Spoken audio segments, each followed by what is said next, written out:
Good morning, Amulya. Okay, so let's start the news analysis of this week. Just a minute. Let me set the screen.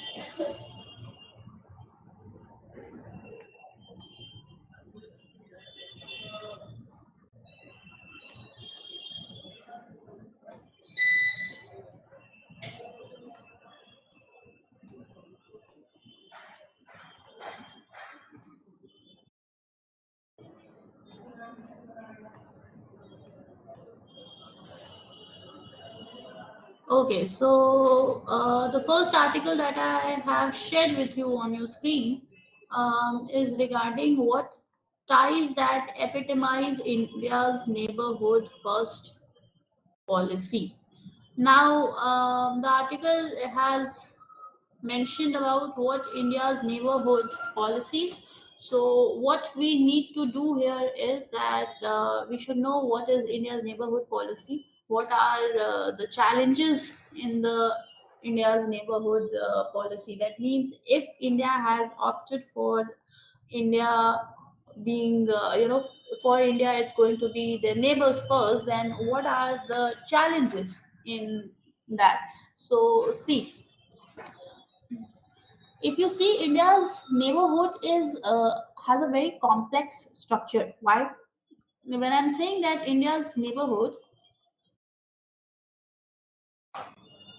witness a complex structure, why am I saying so? Now see, one reason why I said this is because India's neighborhood comprises of what? If you see, the international or the globe, the international world, the world map, you'll find that we have or we are in the South Asian region, and the South Asia is the largest region in world by population.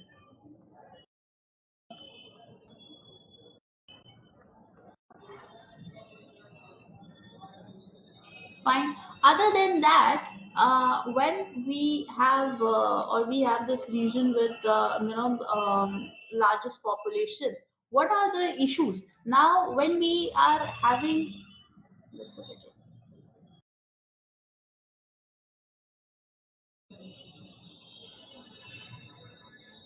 Okay, when we are having the largest population in the region, then we are having the issues of ethnicity as well.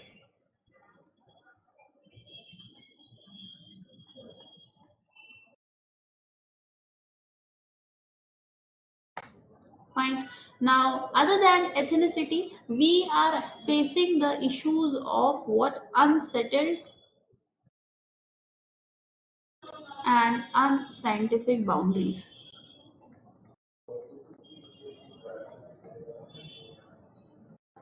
That means the boundaries are not clearly demarcated.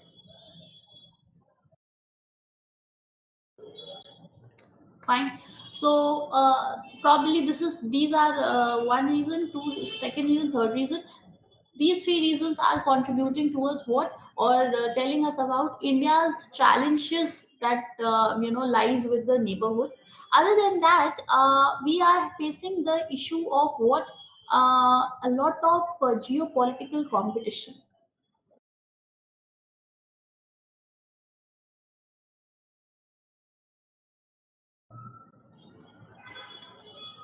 Now, what is this geopolitical competition? See, if you if you are doing your international relations, or even if you are just reading the newspapers, you'll at least have an idea that now we are having what, a very a power tussle between two countries. And who are those two countries? That is, one is China, and another one is US. So China and US are the two countries who are going through what, immense competition.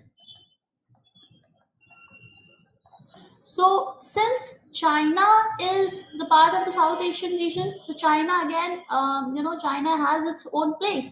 But now because China and US are having the competition, so US is also trying to do what?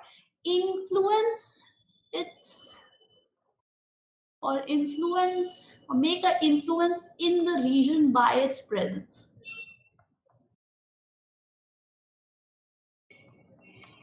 So you see, now you kind of witness it what that India has said what neighborhood first. Fine.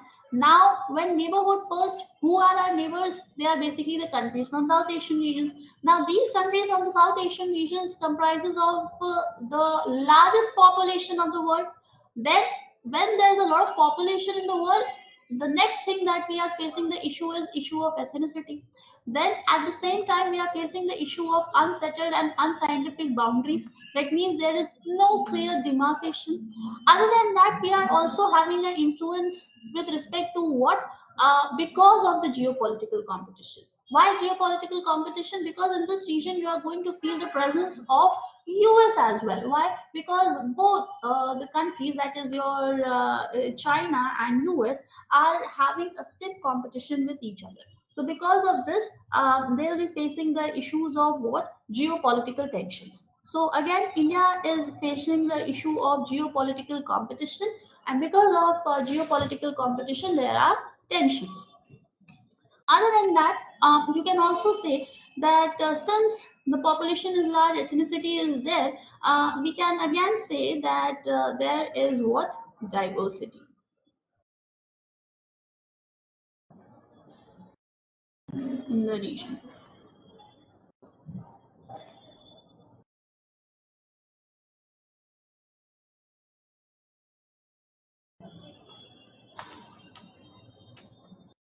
Fine.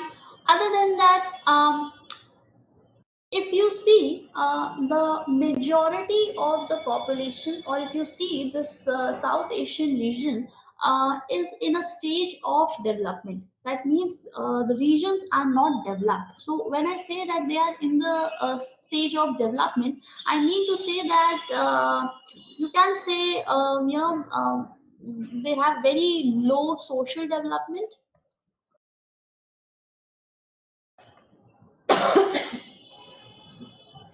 because if we compare them globally, they are poorer.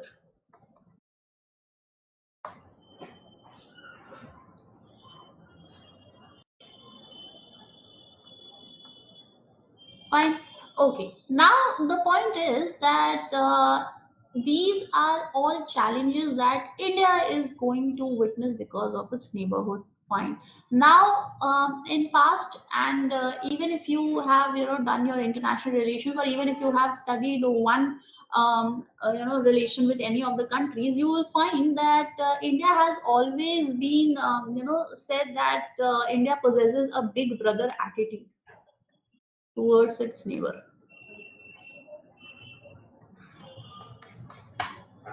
So India has always been accused of what? Acting like big brother by its neighbors in the region. So India right now, being the most powerful and resourceful country in the region of the South Asia, like to see what, or you can say what are we witnessing is that these South Asian countries are actually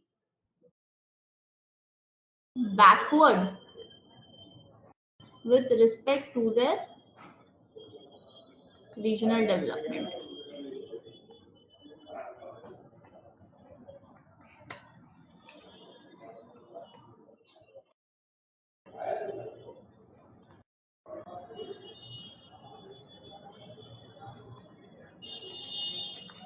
Fine.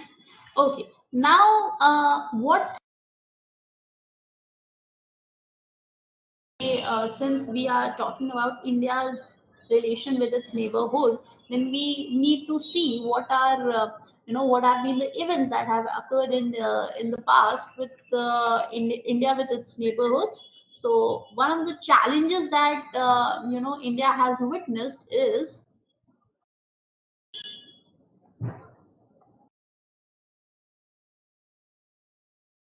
First challenge that India has witnessed is growing competition. And growing competition with who? Again, I have told you it's the two countries who are facing a lot of competition between each other is your China and US. So again, one of the power that is coming from the South Asian region is going to be China. So India is having a very a very stiff, or you can say tough competition with China. Why? Because China is having what, a lot of infrastructure projects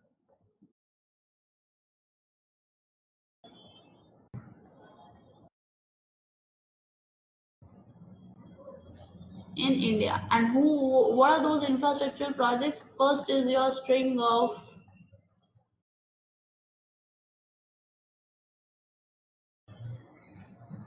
pearl theory, and this string of pearl theory is that India is, China is trying to encircle India like this through how? Through port development projects, etc. Or you can say infrastructure development projects with respect to in other countries. For example, here you have Pakistan, so China is trying to develop a port development project over here, then here in Sri Lanka, then here in Myanmar. So it's trying to encircle India in all ways. Okay, so this is something with respect to the development or infrastructure project. Next is with respect to what, Chinese aggression along LAC, that is your line of actual control.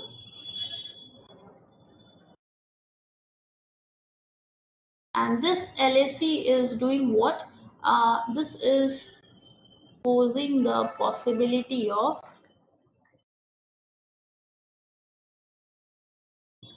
two front war.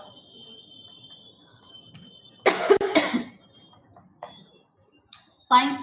Other than that, you must have also heard about what, that China is trying to build a lot of pressure on the South Asian countries. When I'm saying that China is trying to build a lot of pressure on South Asian countries, you must have a little bit idea that what kind of pressure will China make onto the South Asian countries. So you should know that China is trying to make pressure on the South Asian countries through debt trap. So again, if you have done IR, you must have gone through this term, that is debt trap, or you can say debt pressure. That means this is happening how? Through issuing of loans.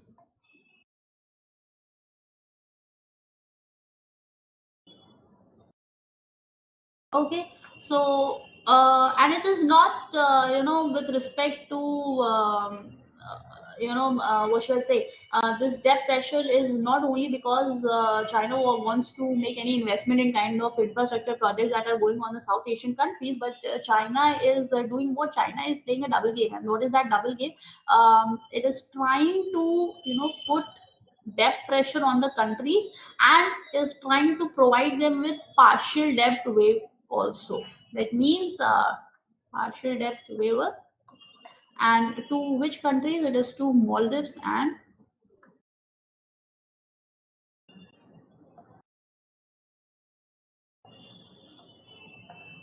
to Maldives and Sri Lanka.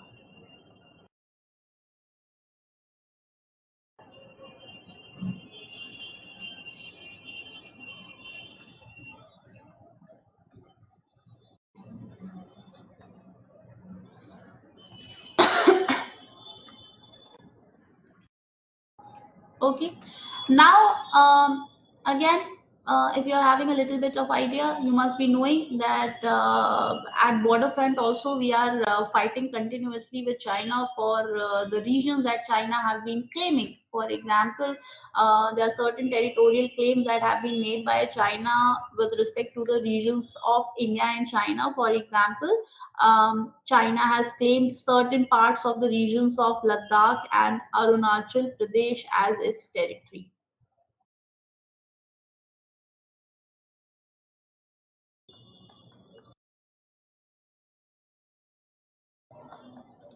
And why was China able to do so? Because of China having unsettled borders with India. So just because the borders have not been, very accurately defined, and there's a lot of unsettlement in the regions. So in the regions of Ladakh and Arunachal Pradesh, China has been continuously claiming some of its territories. Then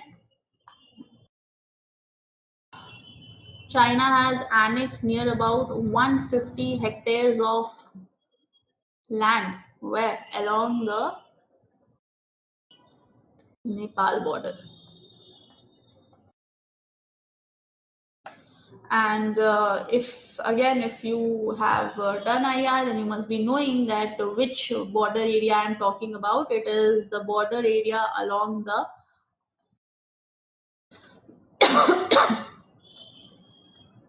Kalapani region.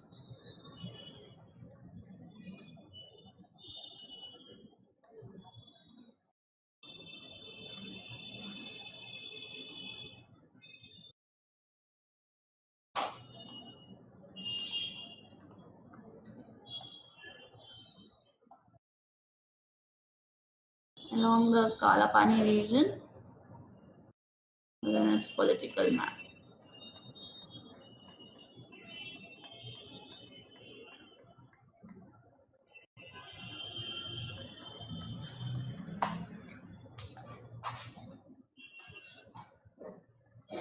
Fine. Now, when I told you that China is trying to make a debt pressure on India by various infrastructure development projects, and at the same time they are having infrastructure development project in the regions of Sri Lanka. So the relations between Sri Lanka and China is also impacting its ties with India.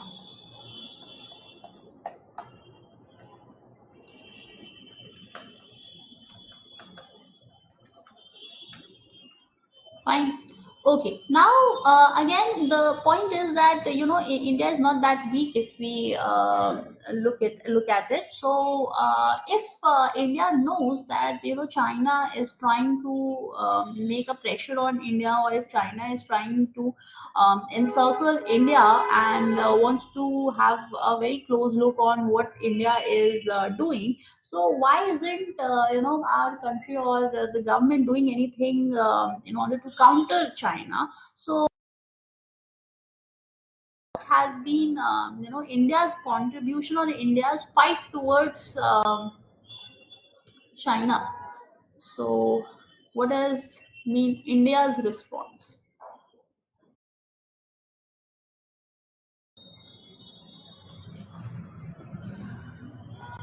So firstly, India has always been pushing its India has always been pushing forward its neighborhood first policy.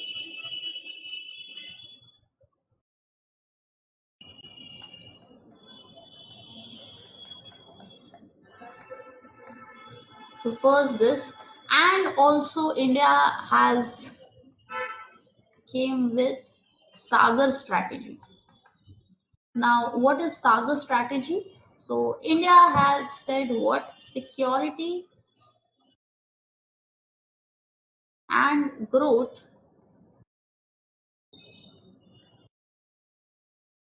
for all in the region.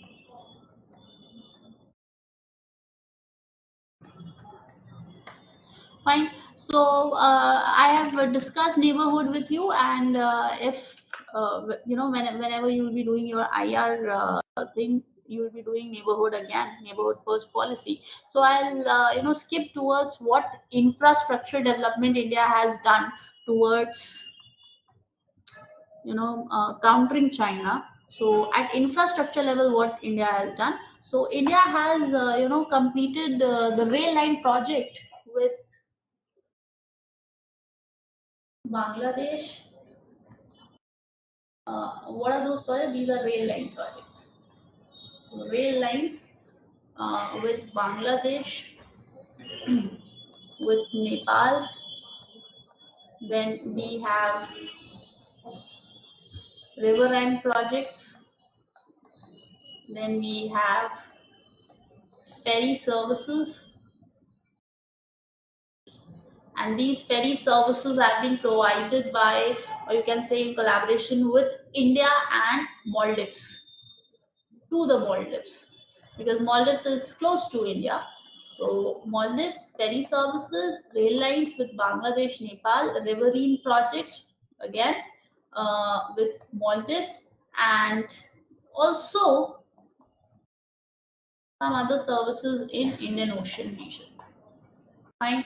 Other than that, India has also provided what line of credit. That means what? This is a line of credit of $400 million to Maldives.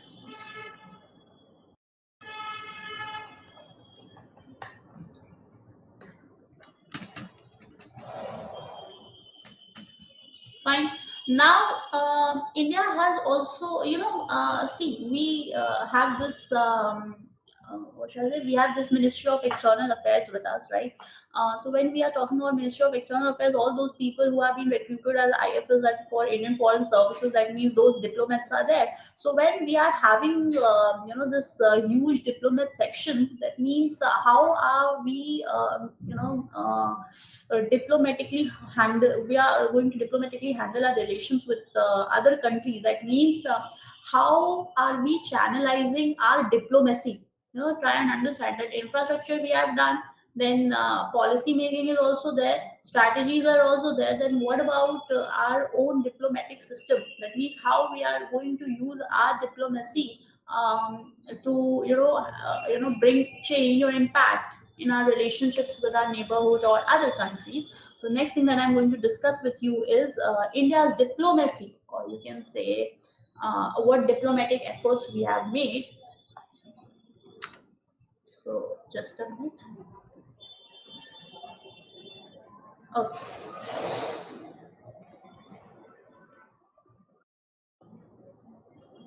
So diplomacy. So India, has stepped up and welcomed US for new military dialogue. So this is a diplomatic step. That means welcoming US in the region, because this is going to bring a an impact in the region. Why? Because India is trying to India welcome the US for new military dialogue with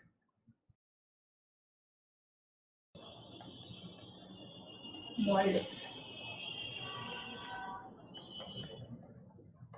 Then we have MCC, and what is this MCC? This is Millennium Challenge Corporation.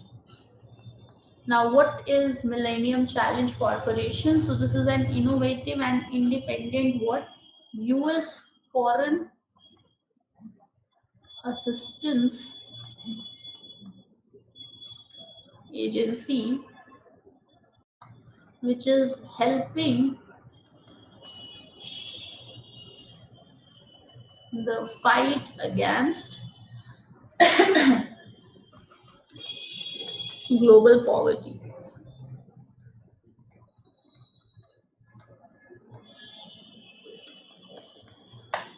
Fine.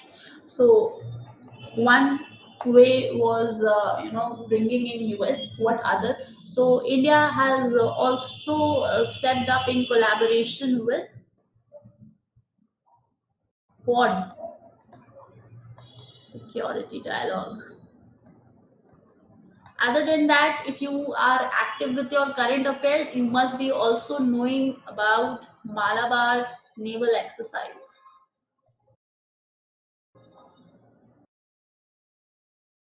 And this naval exercise has been expanded, and which welcomes Australia. This is what I'm telling you, that if you really want to, keep a check on China, you have to, strengthen yourself. So, strengthen yourself. I just told you that India, build on the infrastructure projects of river line project, ferry services, railway lines. Then India has provided line of credit to Maldives, that is $400 billion. Now, other than that, how India is going to use diplomacy, because again we are having good diplomats with us. So diplomacy, India has done what? India has brought in other countries into the region, and one smart move was welcoming US with respect to the military dialogue, because that creates a pressure when one of the superpower is there operating with you. So that was a good move by India. So this is what you need to know about the neighborhood region. Now let's move on to the next article. Oh, so what is the next article talking about? Now the next article says diversify the basket. Now diversify the basket, what does that mean? So it says that Punjab and Haryana need to move beyond wheat and paddy. Now you also know that when the green revolution was there, so Punjab and Haryana were the one who witnessed good impact because of that green revolution. So when Punjab and Haryana witnessed that good impact, so what happened was that this region was primarily dedicated towards what growing of wheat and paddy. So the authors are saying that Punjab and Haryana need to move beyond wheat and paddy to embrace a demand-driven, high-value agricultural system. That means now, if you see, the author has very smartly said that we need to move towards what, a demand-driven, high-value agricultural system. That means um, depending upon the demand, you need to produce what, high value agricultural system. Now this is a big thing what the author have said, and this would require shedding the mindset of MSP based on cropping system. So a lot of times I have discussed about the cropping pattern of the India, and the same time I have been talking about the MSP system also. Then I told you that there are authors who have been saying that you have to enlarge the basket of MSP, because that way the farmers will be motivated to switch on to other crops also, because if you see, there are a lot of crops who are intake of those food crops will help us eventually to gain proteins, but since they are not covered under MSP section, so farmers are they don't feel motivated to grow those crops, and most of the times either they are switching to wheat or paddy, or most of the time it's cash crops. Why? Because again, they that is going to be profitable to them. So what have the author said is that we need to diversify the basket. Now what I need to do over here is we need to study about crop diversification. That means, what is crop diversification? So crop diversification is basically an effort with respect to what? To increase the crop diversity by making the changes to the temporal and So crop diversification is an effort to increase the crop diversity by making changes to the temporal and spatial cropping pattern to enhance productivity. And this will lead to what? Increase farmers' income and maintain ecological balance. Now, see, this is what I told you right now. I've just told you that since we are covering, limited crops, or you can say limited food crops in our this MSP basket. So, what is happening? This is kind of hindering the farmers to grow other crops. Why? Because you will also not, even me, even I'll also not go for the other crops if I'm not offered the MSP for that matter. So, this is what they said was that crop diversification is important. Now, when they say that crop diversification is important to increase the crop diversity by making changes where in the temporal and the spatial cropping pattern. So, let's discuss about what is temporal and what is spatial cropping pattern. So, temporal and spatial cropping pattern are what? Just a minute. Oh, so temporal cropping pattern are cultivating more type of crops in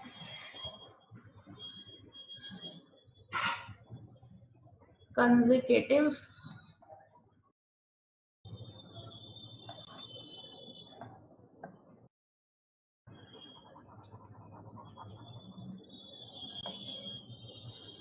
so cultivating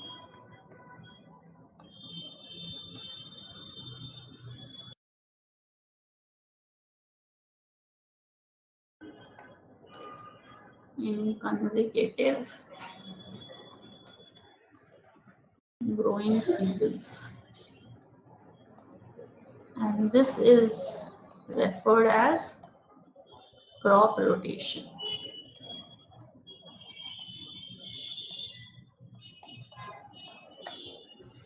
Fine. Then is spatial crop diversification. What does this mean? So spatial crop diversification, now how can this be achieved? This can be achieved by growing different crop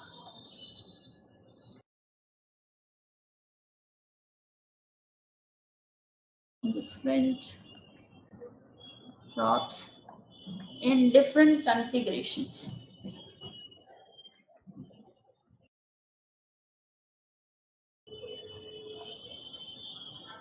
In different configuration at same time in given field. Example,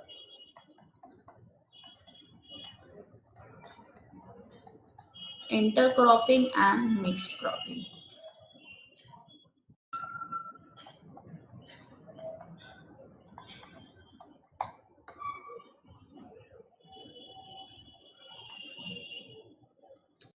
Fine. So, firstly, what is crop diversification? Then, what is temporal crop diversification? That means crop rotation.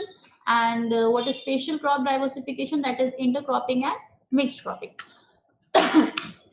Now the point is that if we go for crop diversification, what benefit is it going to serve? Because whenever you are strategizing something, or whenever you are making any policies, whenever you are going for any step for change, the first question that need to hit the mind is that what benefit is it going to serve? If it's not going to serve any benefit, then there is no point bringing the change. Let it be what it was. So what benefit is it going to serve? So firstly, what benefit is it going to serve is that if we are going to diversify the basket, we are going to witness what, that 70 to 80% farmers have land below 2 hectares. Now, when they have a land which is below 2 hectares and the numbers are very large, that means 70 to 80% farmers I'm talking about.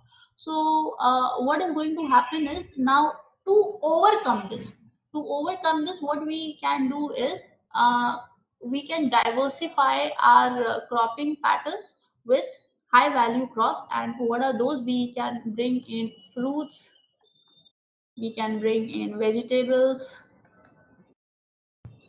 we can bring in maize, we can bring in pulses, etc. Fine. Now we are going to diversify the basket. Other than that, what is going to happen is that if there is any kind of erratic conditions, that means extreme weather conditions, that means excessive rainfall, hail, then we have droughts. So what is going to be all these incidences, all these things will impact, if they impact one particular crop. So what is going to happen, that if you are having this diverse basket, so mixed cropping here can be fruitful.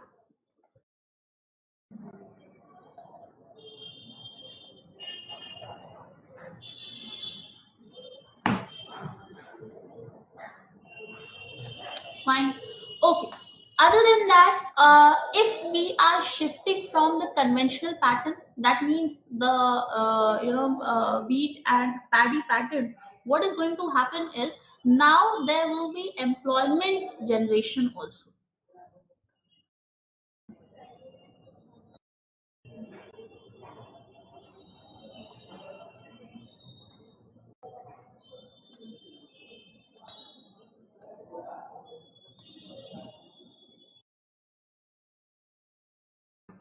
Employment generation. Why? Because we are shifting from the conventional pattern. So there is a shift from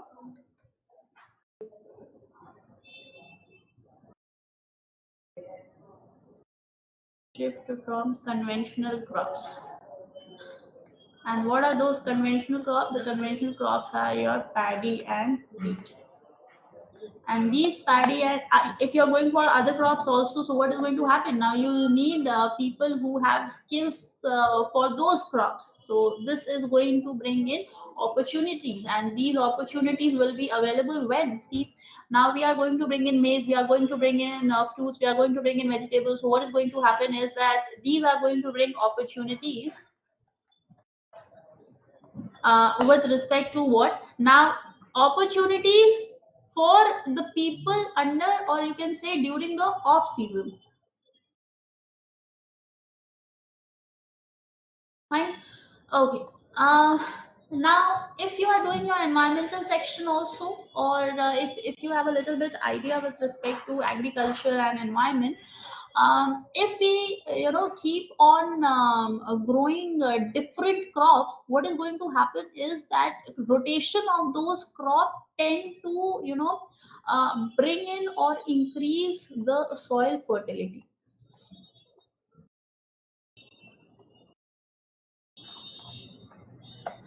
Why? Because one crop at a time, they have high tendency to utilize the full properties of the soil.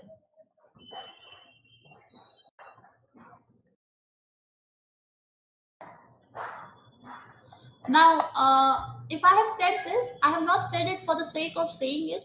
I can also justify myself.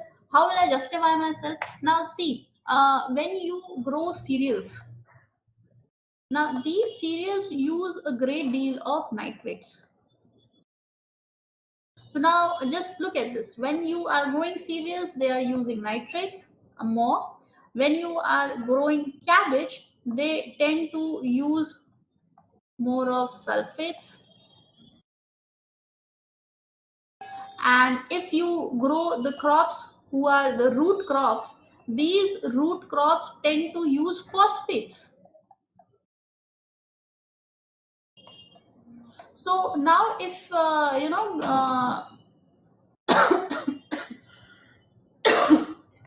now if you see, cereals are using nitrates from the soil. Cabbage when grown will use the sulfates from the soil. Root crops when grown will use phosphates from the soil. So if you see different crops that are grown in successive year, will possibly do what? Will possibly restore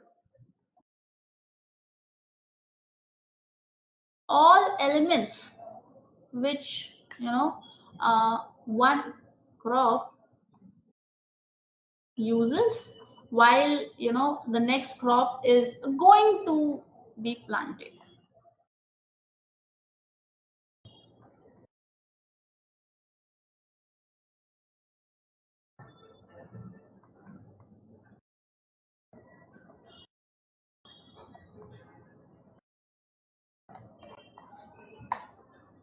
Fine.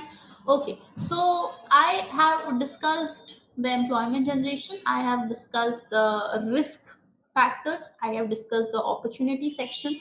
I have discussed the fertility section. Now, one more purpose that crop diversification, or you can say, diversifying the basket is going to serve is that is the nutritional requirement. Again, very important. Why?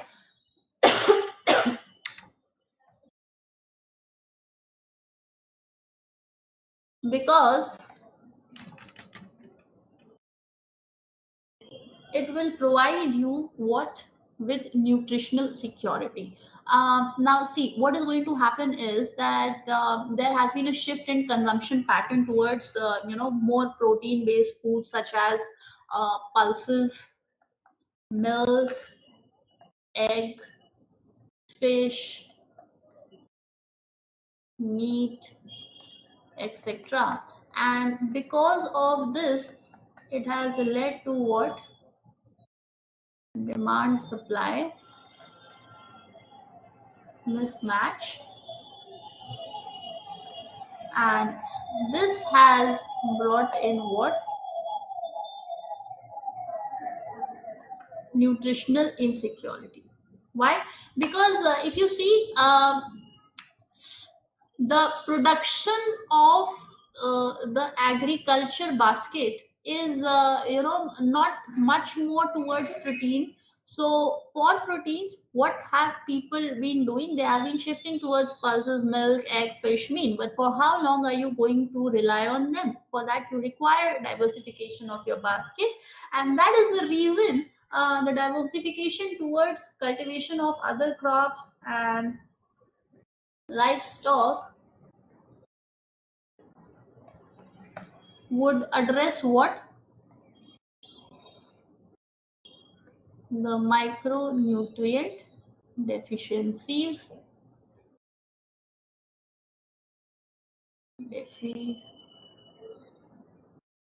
deficiencies, vitamins, irons, etc.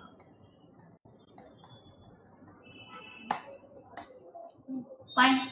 Okay. Now, I have told you what good diversification of crop is going to serve. Now the point is that when it is going to bring in so much of good things, why haven't we explored it more, or what is the reason that we are still lacking that diversification in our basket? And this article is there. So next we are going to discuss the reason of the lack of this crop diversification. So first is that MSP has been assured to certain cereal crops. This is the reason, because the MSP has not been granted to all. So MSP has been assured to certain cereal crops.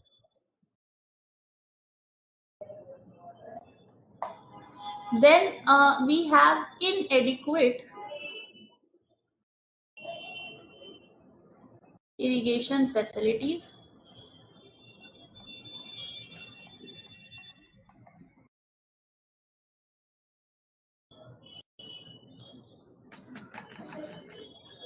Other than that, we have poor post harvest infrastructure.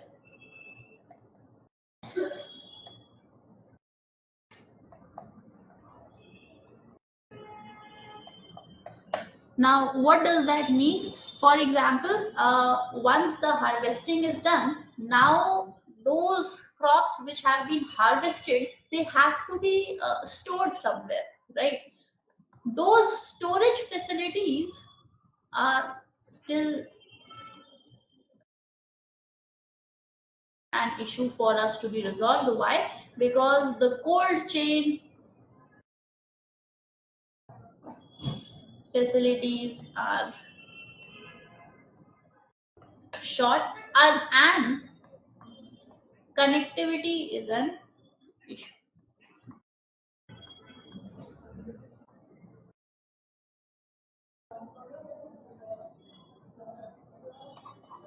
Fine. Oh, now what else other than poor post harvest infrastructure?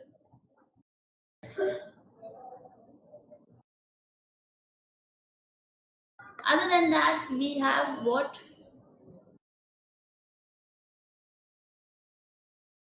Contract farming restrictions.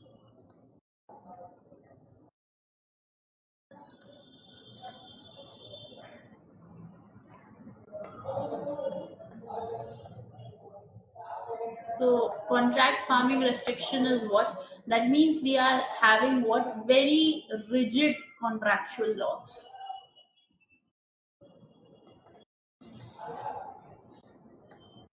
which disables the farmer.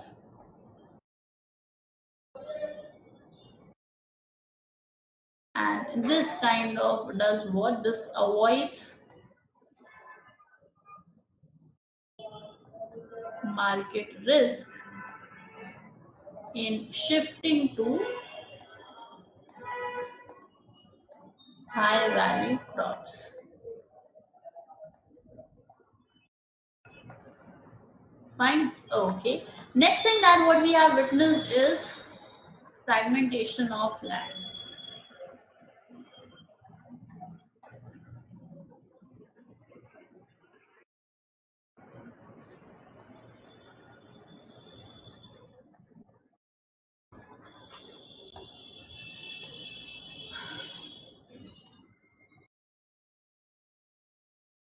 And land fragmentation, that means small landholders are, mostly they are driven towards monocropping. So small land owners have been driven more towards monocropping, and they have been not conducive to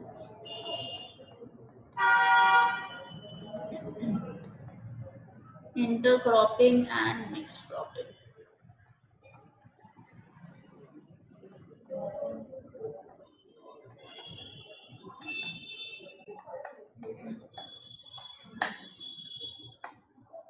Fine.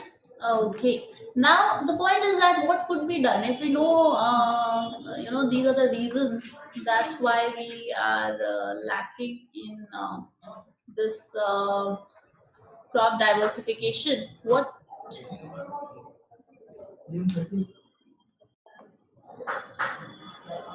could be done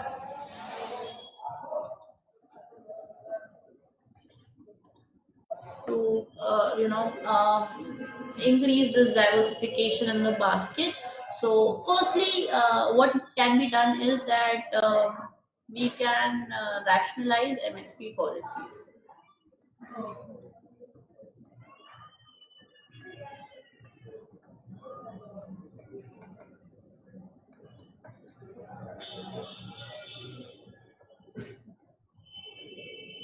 Second is that we need to encourage what?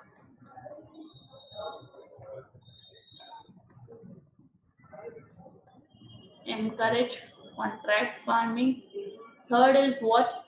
We need to provide fiscal incentives.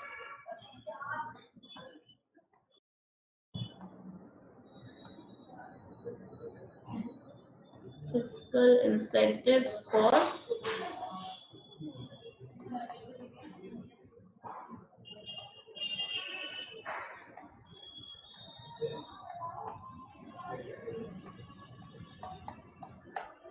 alternate crops. Then what we can do is we can move towards innovative agricultural practices. And what are those innovative agricultural practices? For example, recently Tamil Nadu farmers have practiced what? Ultra high density plantation. And this technique was for growing mangoes. Now, I have just told you about bringing in cultivation of fruits and vegetables in order to diversify the basket. So, one example is of the Tamil Nadu government. Fine. Okay. Now, let's move on to the next article.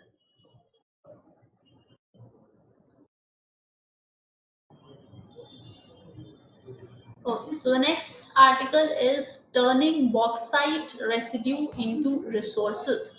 Now, the article is saying bauxite residue. That means we are having ample of bauxite residue. So we need to, do something to use them as a resource. So can it? Another big question is that can bauxite resource, or sorry, bauxite residue be used as a resource, or can bauxite residue be turned into a resource? So what has happened is that researchers from the Indian Institute of Technology Madras, that is IIT Madras. Okay. So IIT Madras have developed a method, and a method with respect to what? For treating bauxite residue.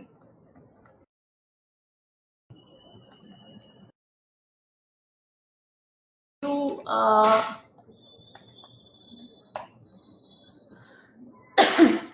treating bauxite residue using phosphoric acid to extract what? Valuable content or component from the bauxite residue. So, researchers from IIT Madras have developed a method with respect to what? Treating bauxite residue with phosphoric acid, and why was it treated with phosphoric acid? So that valuable components could be extracted.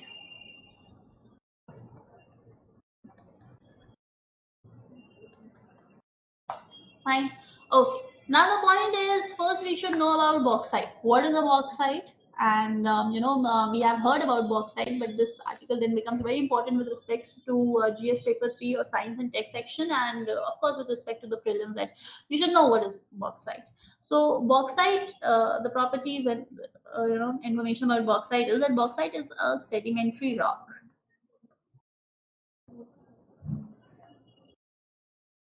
and this sedimentary rock, bauxite, so this is having a very high aluminium content.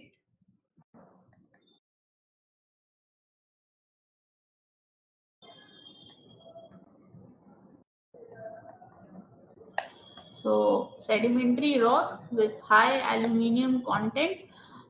Bauxite is basically what? An aluminous rock, and this aluminous rock contains what? Hydrated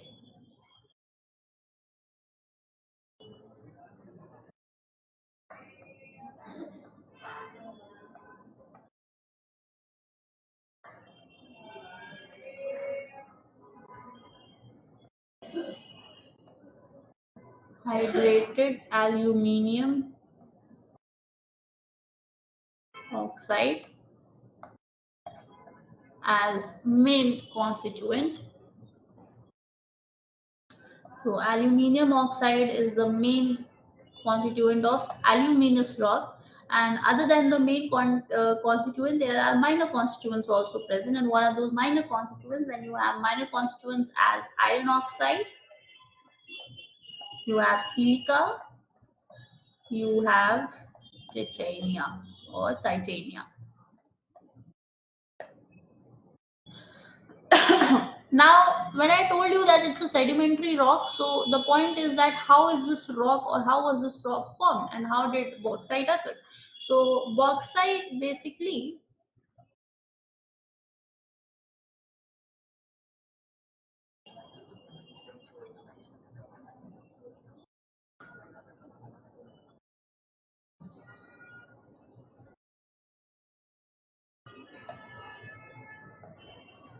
okay, so basically what is bauxite is formed by weathering of many different rocks. Okay. Now bauxite is one of the world's main source of aluminium.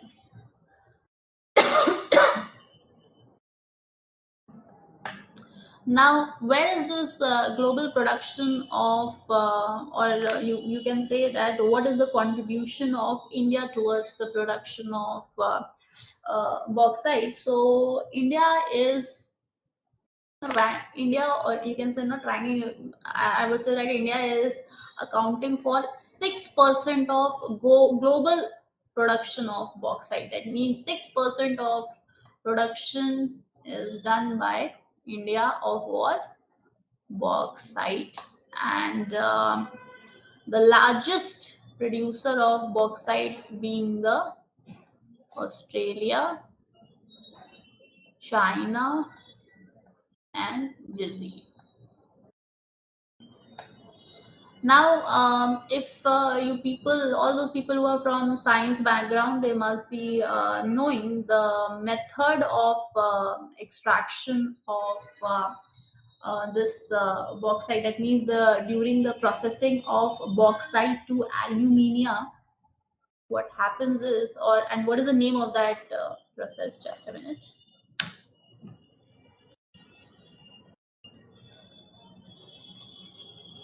Okay, fine. So the processing of bauxite to alumina, this processing is known as what? Bare process.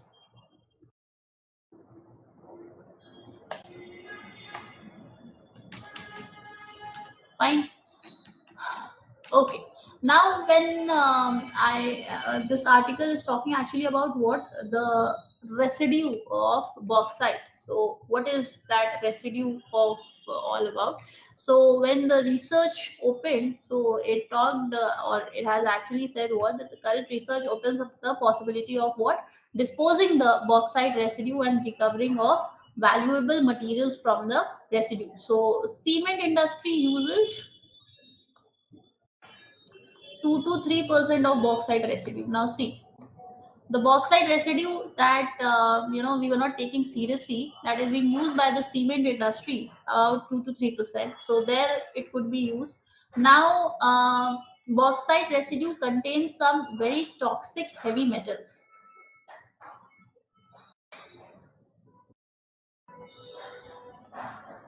and those toxic heavy metals are your arsenic, your lead, your cadmium, your chromium, your vanadium, your mercury. So you see, all of these metals are highly toxic. Now, the recovered metal, that means I have told you that bauxite residue have been treated with what? The phosphoric material. And when it is being treated, there has been certain materials that have been recovered. So all those recovered material have the potential, and potential of what that could be used in energy harvesting and storage.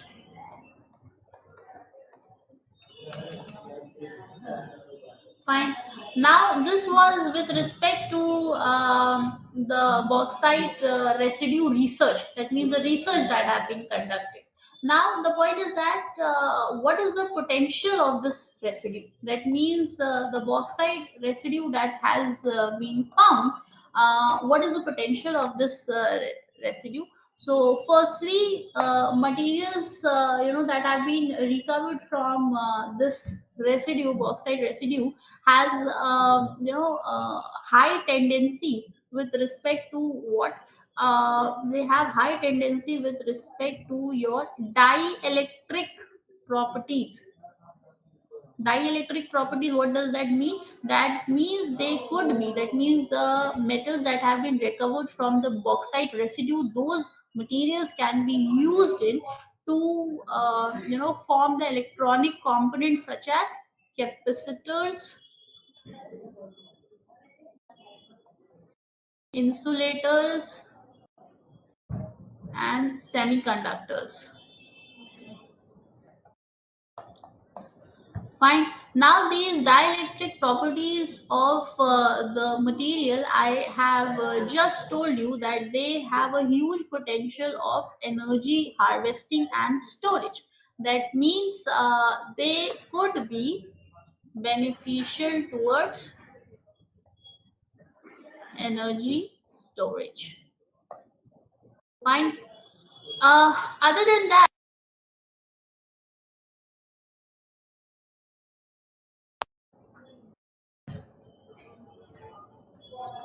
okay. So, other than that, when I told you that they have dielectric properties, that means they could also be used in making what? LEDs, that is your light emitting diodes, as well as what? Digital displays.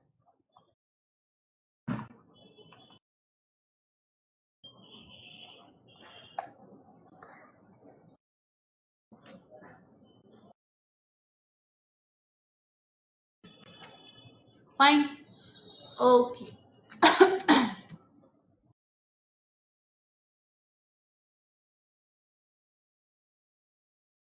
Just a minute.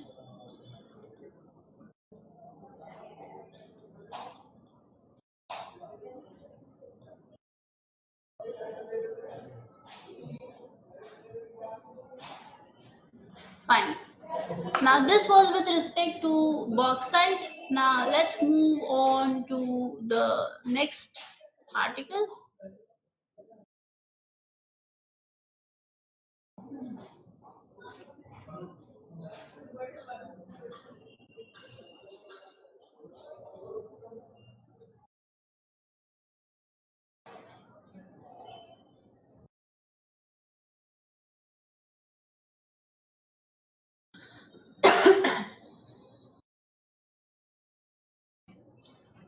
Fine.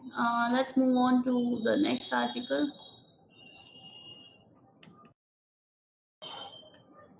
Okay. All eyes are now on the Indian Ocean region. We have just covered the region, in my first article. The news again came with respect to the Indian Ocean region. So let's see what the author is talking about. Now, while the Indian government focus from January 2021 was fixed on Indo-Pacific with sustained endeavor to strengthen the Quad policy, which I have just talked about in the first article. Policy attention has shifted back to the Indian Ocean since October 23, and of course, the Indo-Pacific strategy covers both the Pacific and Indian Ocean region. Now, the policy shifts. That means the Maldives, with the president, seems to be heading on a collision course with India. That means Now, firstly, we need to discuss what are the complexities that are there in Indian Ocean region. So, in the current geopolitical landscape, what you find is that Indian Ocean region is going through certain significant shifts.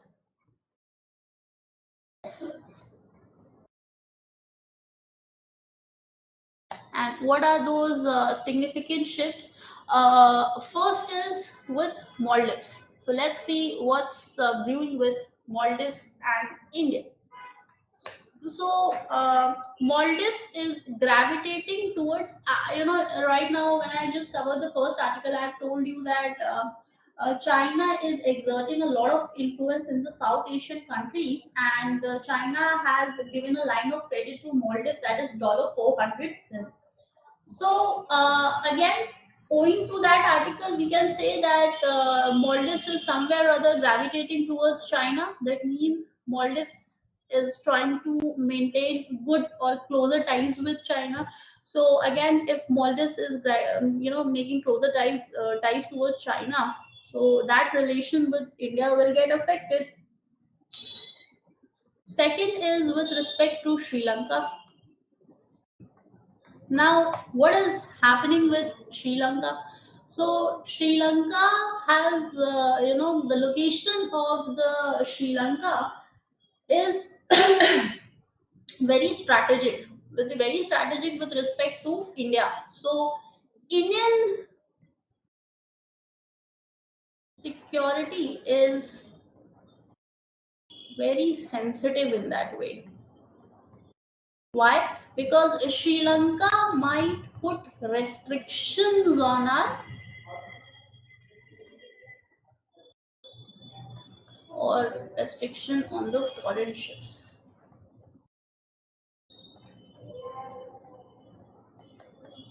Fine. Other than that, China is expanding its presence in the region, which again I told you through various methods. That means infrastructure projects creation, then debt trap policy. So, what is happening in the Indian Ocean region is that China is expanding its presence in the regions, and the methods are through facilitating what partnership with Maldives, and this is raising concerns by creating obstacles for India. Fine. Okay, so these are certain complexities that lie in Indian Ocean region. Now the point is, what is India's stand, or you can say India's policy shift that is happening. So India is, what has India done towards these complexities?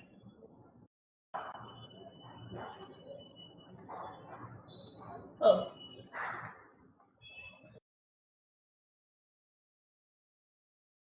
previous article, I have just told you that India is growing ties with US. Second thing, India has also contributed towards the infrastructure project I've just talked about in the first article. And then there's a, again, what new could be written is that there have been collaboration with respect to what underwater domain awareness.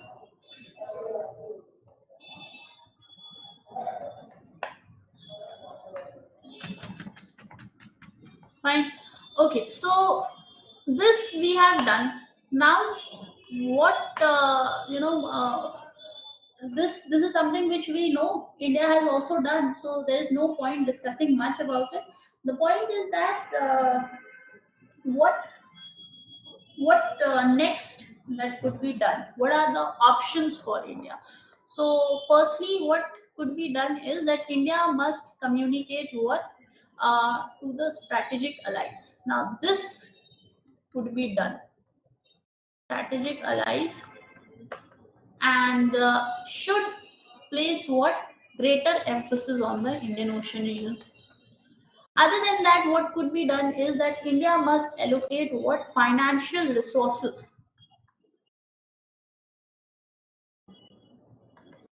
So India must allocate financial resources to augment its naval forces.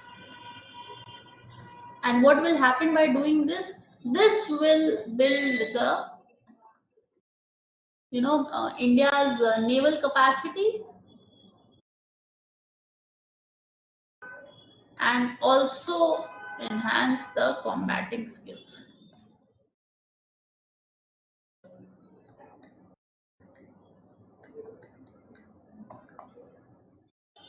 Then again, if you have done your GS3 papers well, you must have heard about the blue economy. So what need to be or what could be done is that India should aim towards what increasing the potential of its blue economy.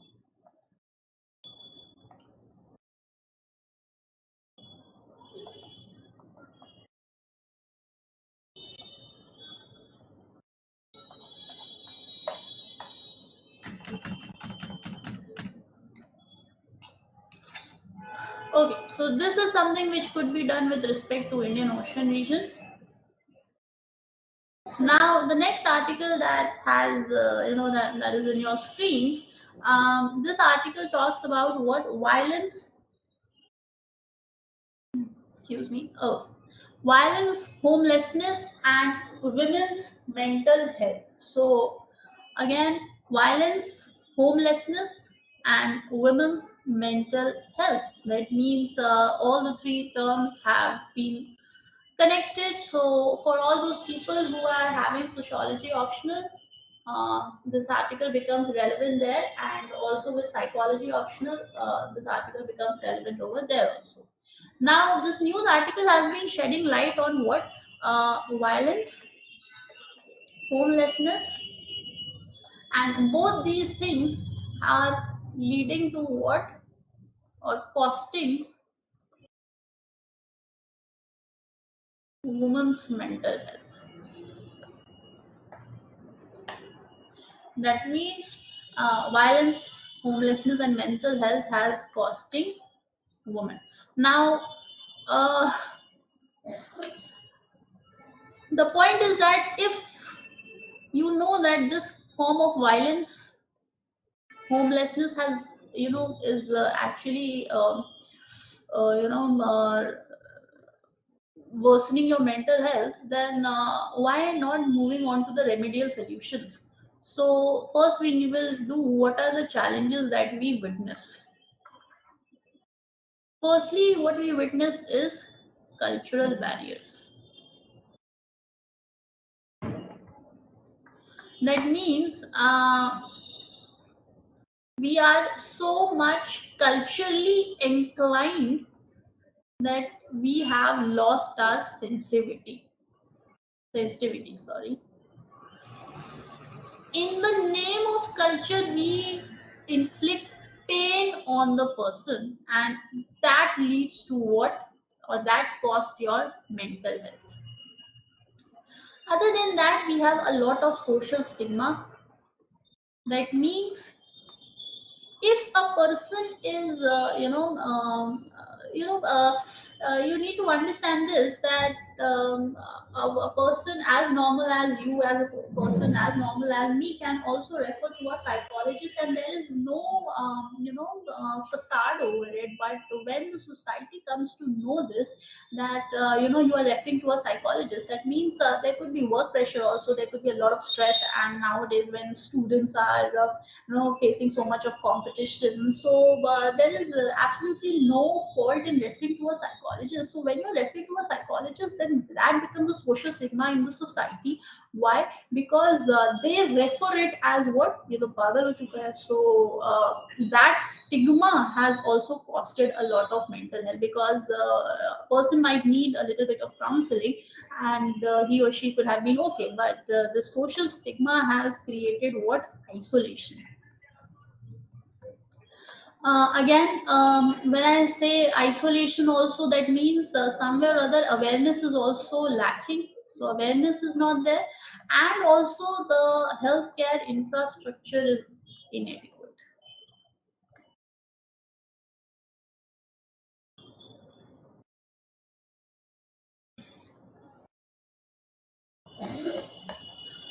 Now, how do I know about it? See, there was a report that came from National Mental Health Survey.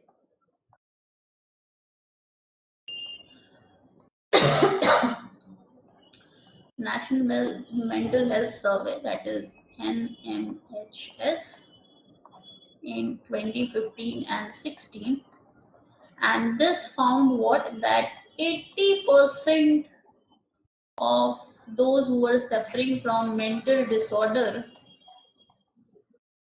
they didn't receive any treatment. So they didn't receive any treatment.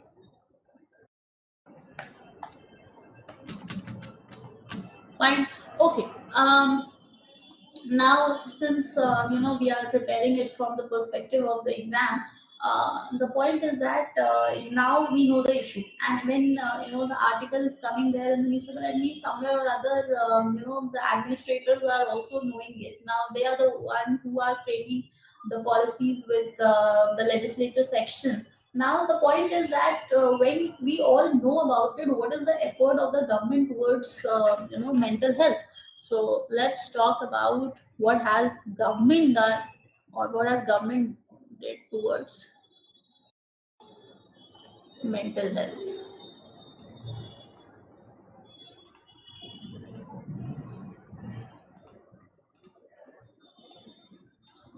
So one initiative is your mental health policy.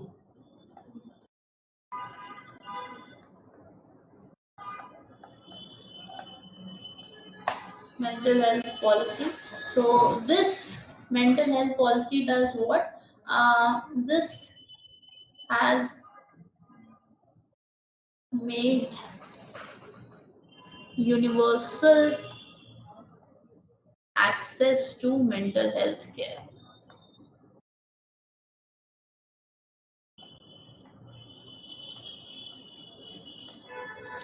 It has also increased access to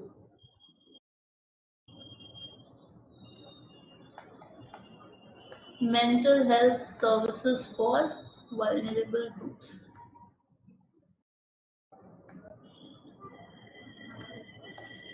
Second is your Mental Health Care Act.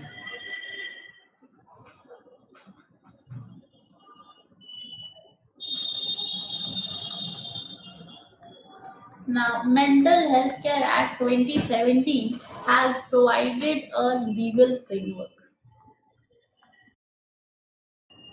and legal framework with respect to what? Providing services to protect,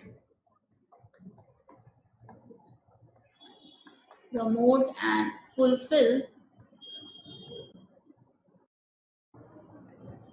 the rights of people with mental illness.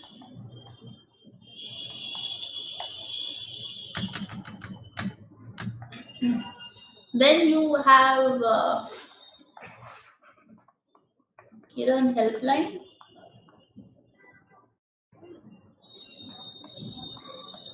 And what is this helpline about? So Kiran Helpline is this is a helpline which was launched by Ministry of Social Justice and Empowerment. And this Ministry of Social Justice and Empowerment has made it sure that this helpline is toll free, and also is 24 into 7 available. And other than that, this, just a minute.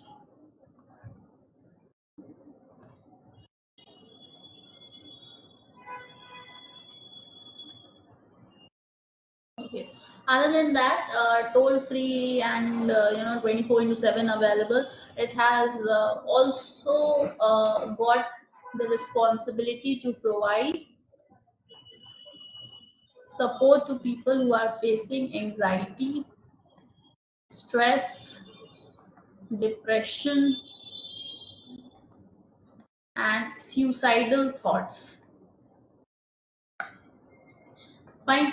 Okay. See, we are developing, and now we have been talking about India to surpass this $5 trillion economy in future. So when we are talking about so many things, then we have to make it a point that let's see what is the mental health situation of the people of our country. So first is that there need to be policy intervention active policy intervention and resource allocation by the government. That means if government need to make active policy. That means we have actually talked about it. So developed countries allocate, or they have allocated 5 to 18% of their annual healthcare budget. So developed countries have allocated 5 to 18% of annual healthcare budget to mental health, whereas India has allocated only 0.05% of budget to mental health, which is a report by OECD.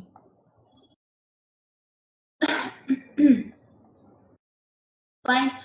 Other than that, we have to also sensitize the community.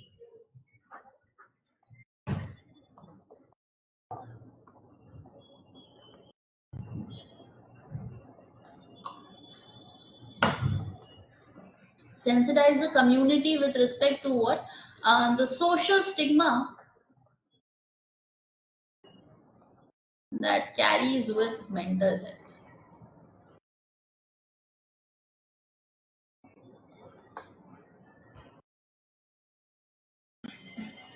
Fine.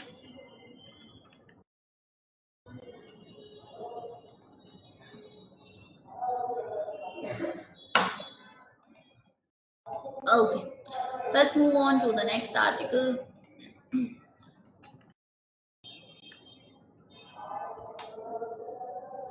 The next article talks about space startups get $330 million investments in 3 years.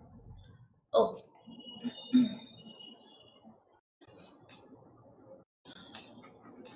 fine. Now, what is the article all about? So, recently the government has amended rules governing the FDI in the Indian space sectors, making it easier for the investors to enter the market. At the helm of the affairs, the chairman of Iron Space, the space has also talked about what the investors to invest in the space startups. Okay, so let's talk about what are the reforms that have been brought in space sectors. So, space sector reforms.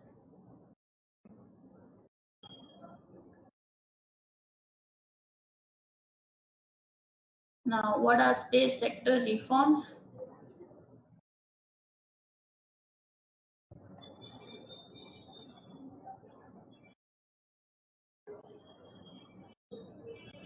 Now, first is FDI policy to allow what 100% FDI in launch of or in vehicle operations. That means your space sector, vehicle operations. Next is your Artemis Accord, and this accord is for collaboration with NASA and global players with respect to space sector reforms again.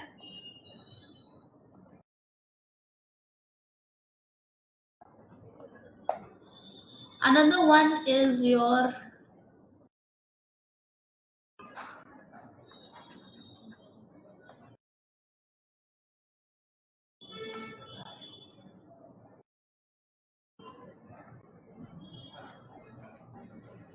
NSIL, and this NSIL is responsible for what? For commercializing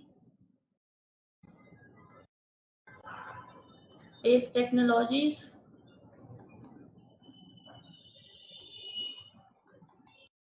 Then is your iron space,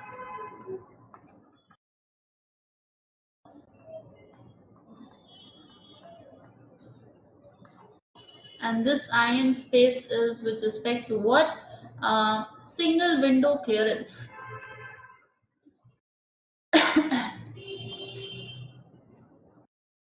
with respect to your space launchers. Then you have DOS, that is Department of Space. And this Department of Space is going to do what? This is a nodal agency. And nodal agency with respect to what? Nodal agency to oversee implementation of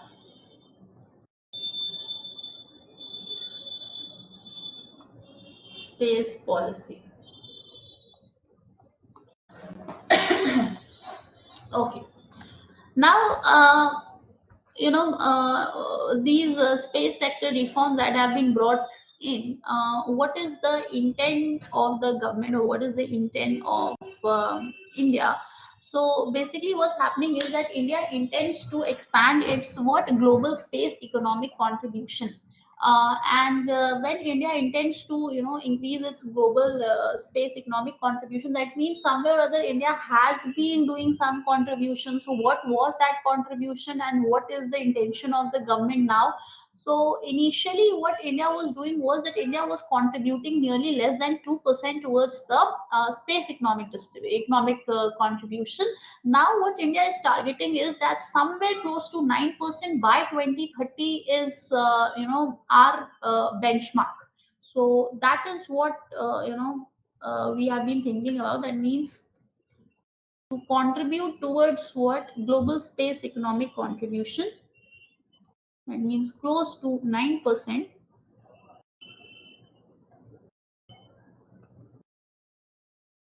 by 2030.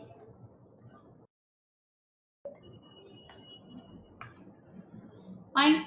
Okay. So this is what India's intention is, and in recent years, what government of India has done is that the government of India has undertaken various space reforms, and what have been that I've just discussed with you, that we have been opening space sectors for private players. We have been creating NSIL, that is for commercializing your space technologies, and we have brought in new space policy of 2023. Then we have signed the Artemis Accords as well.